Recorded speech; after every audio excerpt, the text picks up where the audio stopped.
Bidens. Joining me now is a member of the Senate Committee on Homeland Security, Oklahoma Senator James Lankford. Senator, thanks for joining us. Before we get to some of the other stuff that we want to ask you about, weigh in on how all of a sudden the New York Times, Washington Post, and Brian Stelter at CNN are investigative journalists. A little too late, I would say. Your thoughts, sir? Yeah, it's pretty remarkable to be able to see the rapid turnaround that's actually occurring, but great monologue to be able to talk through all of it. But there's also set aside the 2016-2017 time when there actually was Russian disinformation paid for by the Clinton campaign. They covered up that entirely and said that's got to be factual. And then things that were actually factual, then they flipped and said, no, that's Russian disinformation. So we're talking about the Washington Post, the New York Times, literally got the stories exactly backwards from the 2016 and 2020 time period. You would think that they would learn, and you think their readers would learn to be able to read their stuff and to know it's actually the opposite of what they're saying. You know, it's really interesting. I'm going to play the soundbite control room. Matt Gaetz questioning a cyber chief on the laptop's location. It's really interesting that 50 intel people signed off saying, no, that's Russian disinformation about Hunter Biden, and now we know it's real. We should do something with them. But play the soundbite, if you will. You are the assistant director of FBI Cyber. I want to know where Hunter Biden's laptop is. Where is it? Sir, I don't know that answer. That is astonishing to me. I'm holding the receipt from Max Computer Repair, where in December 2019, they turned over this laptop to the FBI. And what now you're telling me right here is that as the assistant director of FBI Cyber, you don't know where this is after it was turned over to you 3 years ago. Yes, sir. So, Senator, Senator, we had John McIsaac, Max Computer Repair, on the show yesterday, who had 300 gigabytes that he released. He gave to everyone. He tried to give to the FBI. Then we had Maxi on, who's now in Switzerland hiding for his life because he's got 450 more gigabytes of this information. Why does the Intel department seem to want to play, hide and seek with this and cover their eyes and ears and mouth?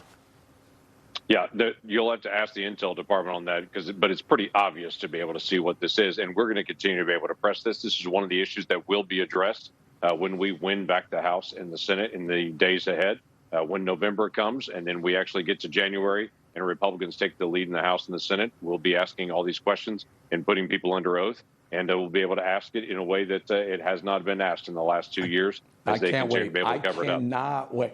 I can't wait. We're going to take those testimonies. I'm going to love every minute of that. And I do believe it's going to be a gavel in the House committees and a gavel in the Senate committees, sir. I agree with you.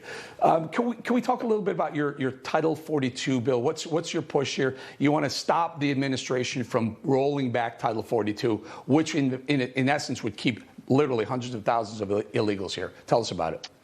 Yeah, I'm glad to. So last year, there were 2 million people crossed the border illegally. 1 million of those were turned around based on Title 42. 1 million of those Biden just released into the country. Title 42 is something that's temporary. President Trump put it in place in March of 2020 because of the pandemic and said, we have a pandemic. We're not going to allow you to come to the border. President Trump just blocked everyone from coming in. President Biden said, well, if you bring a 4-year-old in, then you can come in. So amazingly, everyone started showing up with 4-year-olds and under.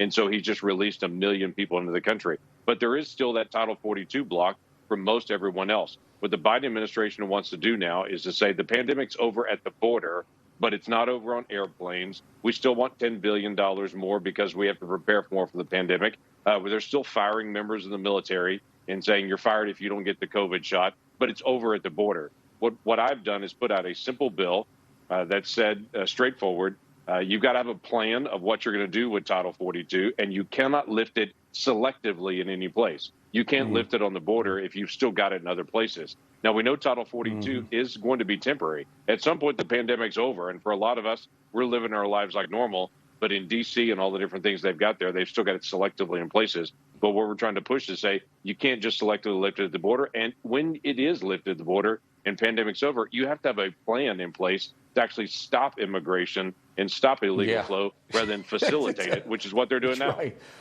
Yeah, no, let's get that plan in place before you start playing around with lifting Title 42s and others and allowing the flood to come on in. We've seen way too many pictures. Senator, thank you for your time. Always great having you on this show, Senator James Lankford. Thank you.